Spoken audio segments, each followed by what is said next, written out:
આજે ખેડૂત નેતા રાજુભાઈ કરપડાનું મને વોટ્સઅપ પર રાજીનામું મળ્યું છે. મારે વાતથી નથી, પરંતુ એટલું ચોક્કસ કહીશ કે રાજુ કરપડાએ હળદરથી લઈ અને જે મુદ્દાઓ ખેડૂતોને ઉઠાવ્યા, હળદરમાં એક ખેડૂતોને ઉમ્મીદ પણ જાગી. રાજુ કરપડા, પ્રવીણ રામ અને 86 જેટલા લોકો ઉપર ભાજપે અત્યાચાર કર્યો, ભાજપે ખોટા કેસો કર્યા, ભાજપે ડરાવવાની કોશિશ કરી, ભાજપે ખેડૂતો ઉપર પણ માર માર્યો. અને ત્યાર પછી પણ આ ખેડૂતોમાં અને ખેડૂત નેતાઓમાં જોમ અને જુસ્સો રહ્યો. એમણે ખૂબ મહેનત કરી છે ખેડૂતોને લઈને. કઈ મજબૂરી હશે એ હજી મારે જાણી નથી શકાયું, પરંતુ એટલું ચોક્કસ કહીશ કે એમણે ખેડૂતો માટે અને ખેડૂતો માટે વ્યવસ્થિત ભાવ મળે, ભાજપ જે અત્યાચાર કરે છે, ભાજપ જે લૂંટ ચલાવે છે, એપીએમસીમાં લૂંટ ચલાવે છે, એને લઈને એમણે ખૂબ આંદોલનો કર્યા, મહેનત કરી. અને એટલે ખેડૂતો અને આમ આદમી પાર્ટી હંમેશા રાજુભાઈને ખૂબ સમર્થન પણ રહ્યું, ખેડૂતોનું પણ સમર્થન રહ્યું. અને આમ આદમી પાર્ટીએ પણ તમે જોયું હશે કે હળદર કાંડ પછી ભગવત માનજી અને અરવિંદ કેજરીવાલ સાહેબ સુદામડામાં સભા કરી. ખેડૂતો લગભગ 50,000થી વધુ ખેડૂતો એકઠા થયા. ભાજપ એટલું ડરી ગયું હળદર કાંડ પછી, અને સુદામડામાં સભા થઈ એટલે 10,000 કરોડનું પેકેજ આમ આદમી પાર્ટીના લડવૈયા યોદ્ધાઓના કારણે મળ્યું. પ્રવીણ રામ હોય, રમેશ મેરો, તમામ લોકો.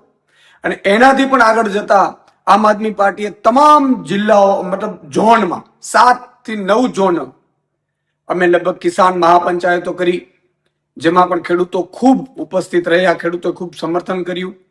અને આ નેતાઓ અને ખેડૂતોના સમર્થનમાં અમે સાઇન કેમ્પેન ચલાવ્યું અને 13,000 ગામોમાં નાની મોટી મિટિંગો કરી, ખેડૂત પંચાયત કરી, ન્યાય પંચાયત, અને લગભગ 80,000થી વધુ ખેડૂતોના આપણે સાઇન કેમ્પેન લઈ અને સમર્થન મેળવ્યું. અને એ અમારું ડેલિગેશન એ ત્યાં ગયું, મુખ્યમંત્રીશ્રીને માનનીયને મળ્યા. પણ એટલું ચોક્કસ કહેશું કે ખેડૂતોને આમ આદમી પાર્ટીને એના લીડરો ઉપર ખૂબ ઉમ્મીદ છે.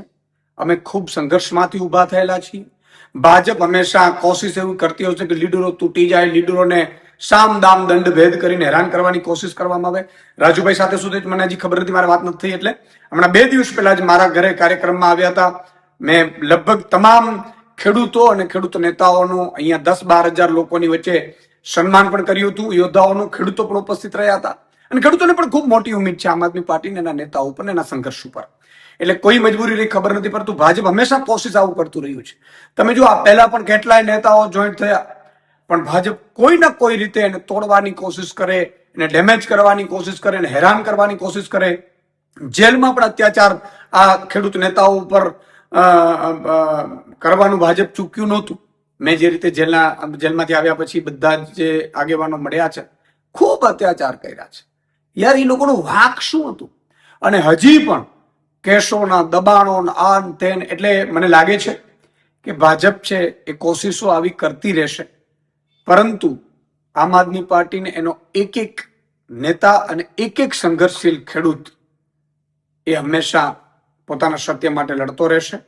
રાજુભાઈ સાથે મારી વાત થઈ નથી, પરંતુ એટલું ચોક્કસ કહીશ કે મજબૂત નેતા છે, ખૂબ મહેનત કરી છે, સંઘર્ષ કર્યો છે અને લોકો માટે લડ્યા છે. જય જવાન, જય કિસાન. નમસ્તે મિત્રો, હું છું ચાંદની પરમાર. આપની મનપસંદ ચેનલ એટલે કે દીવ મિરર ન્યૂઝ ચેનલને લાઈક કરો, શેર કરો અને ફોલો કરો. અને હા, તેમાં દરરોજ તાજા સમાચાર જોવાનું ભૂલશો નહીં. નમસ્કાર દર્શક મિત્રો, હું છું પાયલ બામભણિયા. આજના મુખ્ય સમાચાર, દેશ વિદેશ, ગુજરાત રાજ્યના તાજા બ્રેકિંગ સમાચાર નિહાળો દીવ મિરર ન્યૂઝ ચેનલ પર દરરોજ રેગ્યુલર.